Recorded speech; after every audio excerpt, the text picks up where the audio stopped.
Do young kids really understand the concept of consent? As someone who teaches parents about having the consent talks and building up their young kids' bodily autonomy, I absolutely think that we can have these conversations.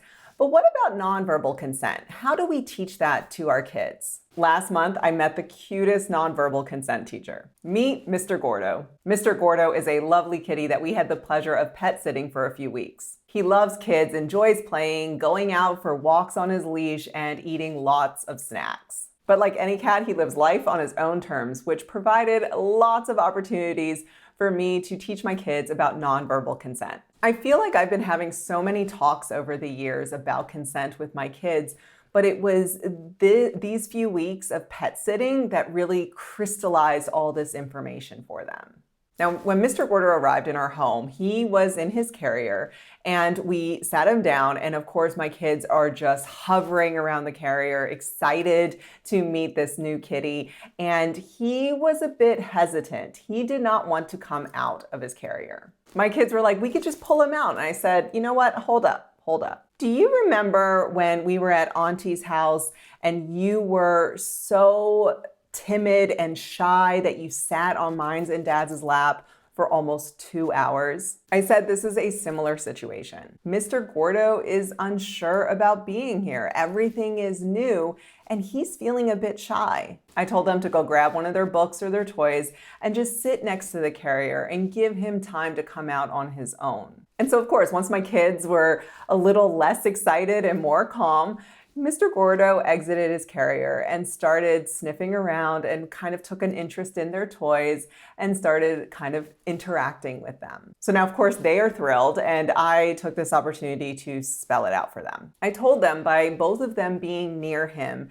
and showing him that they want to play with him, but not forcing him to come out of his carrier to play, it's building trust between them and the cat. I said this is the same for us humans when we go somewhere new. It takes time to feel comfortable in a new space, and it's easier to adjust to new surroundings when we have the time and space to do it on our own terms. And so now a few days go by and Mr. Gordo is feeling more and more comfortable in his vacation home, and the kids are loving having a pet in the house. And so now one day after school, the kids come home and they want to take Mr. Gordo for a walk. And normally he is always up for putting that leash on and going outside for a walk. But on this day, he was sunbathing and just laying there and had no interest in putting that leash on. If you're finding this to be interesting and helpful, you know what to do. Go on and give it a like. And so the kids being kids, they tried to put the leash on him, telling him that it's time to go out for a walk. But he got up and he walked away from them and he went into the guest bedroom and went underneath the bed all the way in the corner, as far away possible from that leash and those two kids. And so now I noticed them trying to coax this cat from out under the bed. And so I asked them, I said, what's going on? And they explained this whole situation to me.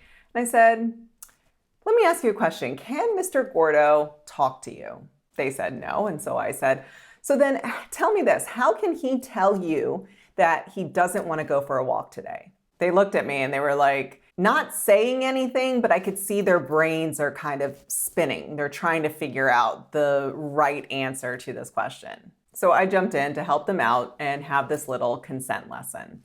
I told them that Mr. Gordo can't speak, but he can communicate. When he wants to go for a walk, what does he do?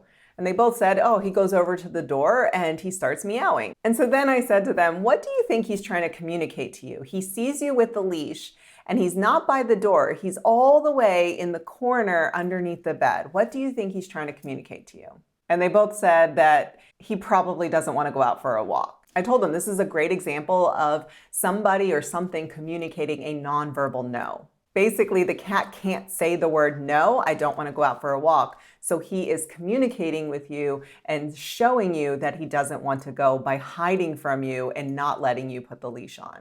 And so after that day, I asked them at random points throughout the week, could you show me a nonverbal no to doing this or doing that? And it was a really good opportunity because they got to practice communicating without actually saying something.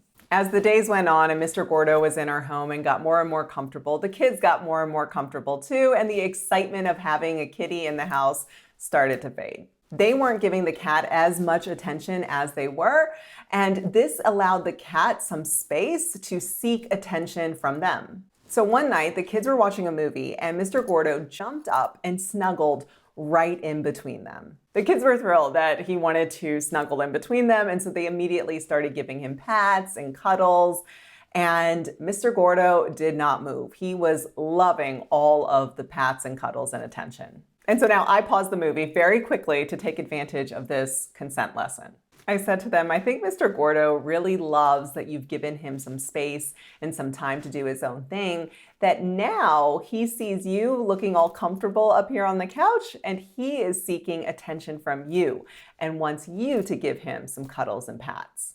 I asked them, how does it feel knowing that he wants affection from you and has consented to it by jumping up and being right in between you? They both smiled and said, it feels like he loves us. I told them you always have a choice on whether or not you want to give affection to someone or something, in this case, a cat. I told them if you don't want to give Mr. Gordo any snuggles right now, you can let him know that by putting him on the ground. They were like, nope, they were happy to have him. And so Mr. Gordo watched the entire rest of the Encanto movie with them, snuggled right in between them. Now, we've pet-sitted in the past when they were younger, but I don't think they remembered a lot of the conversations that we had about consent. So this was really great to kind of step it up and have the consent talks at the intermediate age level. Nonverbal consent requires us to be aware of another person's body language as nonverbal communication. With the cat, they couldn't just check in and ask him, do you want to go for a walk? They had to make an educated guess. They had to take their best guess by looking at and assessing his nonverbal cues. Now, of course, as they move on into the middle school age, I'll be layering on the consent talks. And this will include conversations about interpreting mixed messages, clarifying consent, and of course, what to do if you have misinterpreted someone's nonverbal consent. Now, I know as a sex ed teacher that these basic consent talks that I'm having with my kids in the primary and intermediate age are headed towards talks in the future about sexual consent. Because I know I'm laying a foundation to those future sex talks, but my kids, they have no idea that that's where it's headed. If you've got a kid like me in the intermediate age and you want to start layering the talks and have talks about puberty and consent and online safety and really build a solid foundation to the future sex talks, check out Top Talks. Stop wondering about what to say and when to say it, if it's age appropriate, how much information you should be giving them now and in the future. Check out the free preview lesson of Top Talks and see what it's all about. Tell me in the comments, have you ever used pets as a way of having conversations about nonverbal consent with your own kids? I'm Kathleen, and I make videos for parents on how to answer their kids' sex questions.